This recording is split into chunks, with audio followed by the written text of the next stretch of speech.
Hello! Bon, ça fait un bon moment que je n'ai pas fait de vidéo. Entre temps, il s'est passé plein de choses et ça fait un bon moment que je me dis que j'avais envie de reprendre et de faire un peu ce que j'aime, donc c'est-à-dire prendre en vidéo, faire du montage, etc. Dans quelques jours, je pars à La Réunion et je me suis dit que c'était une bonne idée de vous faire un petit peu un tour de ce que je mets dans ma valise pour partir 10 jours à La Réunion, sachant qu'on va enchaîner entre montagne, donc randonnée et plage.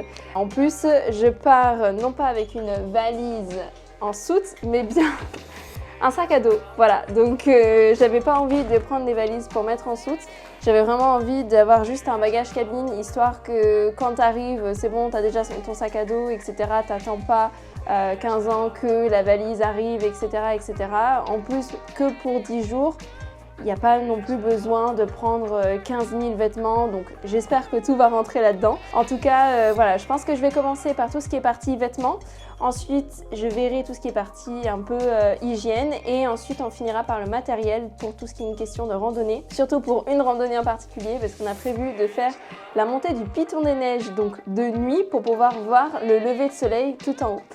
Donc voilà, c'est parti. Alors comme je vous le disais, je vais commencer par la partie vêtements. Donc j'ai choisi de partir avec 3 shorts.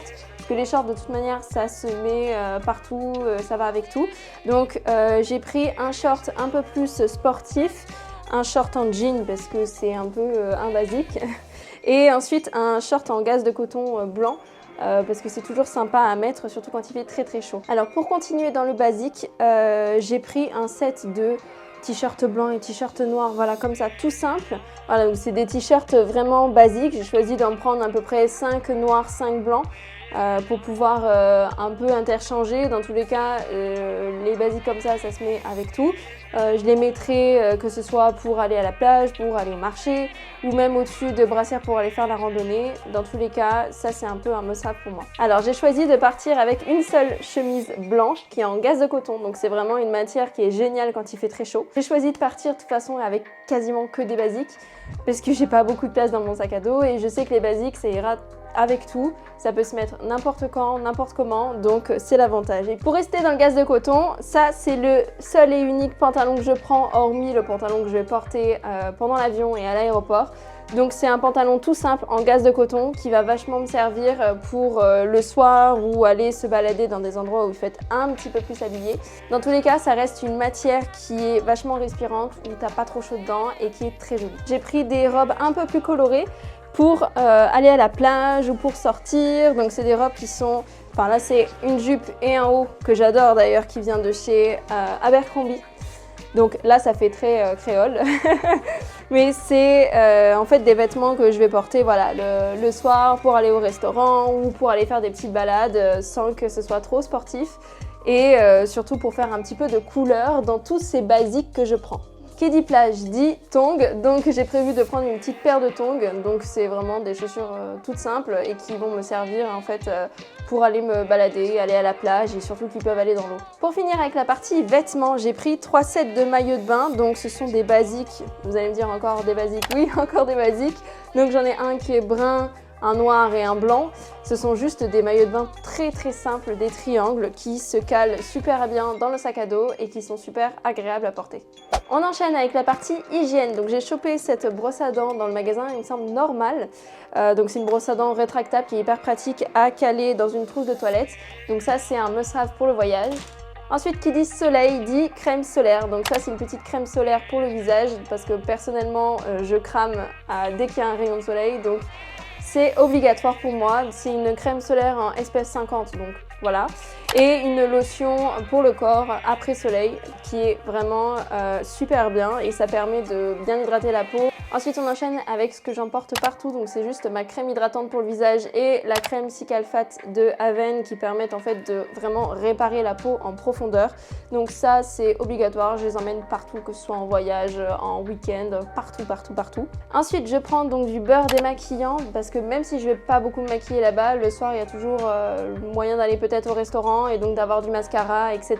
Donc ça, c'est vraiment génial. J'utilise vraiment plus du tout de coton ni de démaquillant. J'utilise que ce format-là. Donc c'est vraiment un beurre en fait qu'on met sur la peau, qu'on fait chauffer et ça se transforme en huile et ça élimine super bien le maquillage. Donc là, je l'ai en format voyage. Toujours de chez The Body Shop, j'ai pris une petite crème pour les mains à la mangue parce que j'ai les mains qui souffrent beaucoup, surtout dans l'avion où elles sont complètement asséchées. Donc ça, c'est obligatoire pour moi. Pour finir, sur la partie hygiène, je vais choisir parmi ce petit set de gel douche. Donc je vais en prendre un ou deux. En fonction de l'odeur, etc. Bon, le gros avantage surtout, c'est qu'ils font 100 ml. Et sachant qu'on est limité dans des bagages cabine à avoir que des liquides de moins de 100 ml, là c'est la taille parfaite. Pour finir cette vidéo, on va aborder tout ce qui est un peu plus matériel et équipement spécifique pour faire des randonnées, parce que j'ai prévu d'en faire vraiment beaucoup. On va pas beaucoup se reposer pendant ces vacances. Tout d'abord, du coup, j'ai choisi 4 ensembles de sport qui sont en fait des ensembles tout simples, donc avec brassière et leggings de ma marque préférée, donc qui est Crop Shop Boutique. C'est une marque que vraiment j'adore parce que les matières sont folles et je trouve que les coupes sont hyper originales comparées à ce que tu peux trouver dans le commerce, chez Intersport, etc., etc. Donc je commence par prendre voilà, ces 4 ensembles qui vont me servir tout au long du séjour. On enchaîne avec un kawaii parce que tout simplement il risque d'avoir des pluies qui arrivent au milieu de la journée, à n'importe quel moment en fait de la journée. Donc le fait de pouvoir être au sec, c'est vraiment très important. Donc j'ai pris un kawaii voilà, tout simple que je vais prendre toujours dans mon sac à dos et comme ça s'il y a la moindre pluie ou moindre truc, je pourrai rester au sec. Alors là on va passer à la randonnée spéciale Piton des Neiges qu'on va faire de nuit. Donc j'ai prévu de prendre un t-shirt à manches longues qui en fait préserve la chaleur. Vous savez, c'est les mêmes t-shirts qu'on met quand on va au ski parce que apparemment quand on monte à 3070 mètres d'altitude là-haut, il fait quand même très froid. Donc j'ai prévu de prendre ça et je le mettrai en dessous de mon ensemble de jogging pour monter jusqu'en haut du Piton des Neiges. Pareil, pour une question de température, j'ai aussi prévu de prendre une paire de gants qui est en fait une paire de gants légère mais en tout cas faite pour la randonnée et les trails en altitude. Donc voilà, ça ce sera aussi la paire de gants que je porterai pour monter le Piton des Neiges. Pareil, pour cette même randonnée, j'ai prévu de prendre un petit tour de cou, c'est le même que je prends quand je vais au ski, mais c'est parce que vraiment je suis très frileuse et apparemment il fait très froid, donc je préfère prévenir. Ensuite, je me suis acheté une petite frontale puisque si on monte de nuit, il n'y a pas du tout de chemin éclairé. Donc avec cette frontale, ça va me permettre de pouvoir au moins voir où est-ce que je mets les pieds et pouvoir monter en toute sérénité. Donc voilà, la frontale obligatoire. Ensuite, j'ai pris une paire de chaussettes spéciales randonnée, ce qui va me permettre d'avoir moins d'ampoules apparemment que 100. Donc voilà, ça aussi en plus elles sont hautes, donc ça va me permettre de ne pas avoir froid pendant cette montée. Et ensuite, bien sûr, un indispensable, la gourde. Si tu pars en randonnée sans avoir pris de gourde et à boire, t'es mal parti. Donc voilà, donc ça c'est une gourde toute simple en inox qui fait 1 litre et l'avantage c'est qu'elle est très légère et surtout qu'elle est très fine, donc elle peut se caler dans le sac à dos sans problème. Alors je vais finir avec les chaussures, donc je prends mes petites chaussures de randonnée qui ont en fait un grip en dessous, donc c'est très important ça quand on fait les randonnées pour pas avoir de soucis de glisse et surtout bien adhérer au sol quand on fait de la marche. Donc voilà, ce sont des chaussures toutes simples de la marque Oka, mais qui sont vraiment un indispensable pour pouvoir faire autant de randonnées. J'espère que ma vidéo vous aura plu et j'espère surtout qu'elle vous aura permis de faire un petit peu le tri dans vos affaires et de voir qu'est-ce que vous allez emporter pour faire votre voyage. Personnellement, je nous ai prévu un séjour assez chargé. Je nous ai préparé un petit guide avec répertorié les randonnées, les sentiers, les plages et les restaurants qu'on souhaiterait faire. Donc n'hésitez pas à me dire en commentaire si vous souhaitez que je vous le mette en barre d'infos aussi disponible. Ça peut toujours être utile. Dans tous les cas, je vais vous faire un petit vlog de ces 10 jours à La Réunion. N'hésitez pas aussi à commenter vos meilleures adresses à La Réunion. En tout cas, j'ai trop hâte de découvrir cette île qui a l'air vraiment juste formidable.